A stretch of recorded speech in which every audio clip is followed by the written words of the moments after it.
अस्सलामुअलैकुम दोस्तों, ਇਹ जनाब जदीद टैक्नोलॉजी की मक्की कट्टन वाली हारवैस्टर चल रही है ਜਿਹੜਾ जनाब मक्की का दाना बनाती है। मकई छलियां छिलदी नहीं, दाना बनाती है। जदीद किस्म की नवी टैक्नोलॉजी की मशीन पाकिस्तान में पहली बारी HBL ज़रई सर्विस ने जनाब किसानों को सर्विस दी है। अगे ब्लेड के हेठ भी जनाब शरैडर लगा हुआ है जो टांडिया कट्टा जाता है, तो पिछे भी शरैडर लगा हुआ है। 0% नुकसान कह सकने हैं। थानू मैं रिजल्ट भी हुण दिखाना कि इहदा जनाब रिजल्ट कैसा है। रिजल्ट इहदा जिहड़ा ना वो बड़ा ही कमाल है। HBL की 0 मीटर मशीन 4x4 ते जनाब दाने बना रही। टैंक इहदा 135 मन का है जी।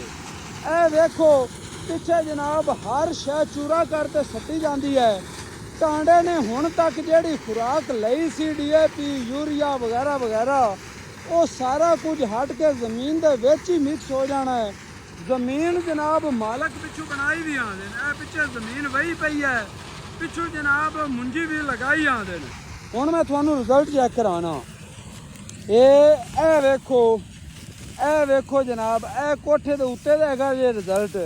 ठीक है जी, कोई दाना नहीं, कोई छली नहीं। हुण मैं तुहानू ए बैड दे विच खेल दा रिजल्ट दिखाना।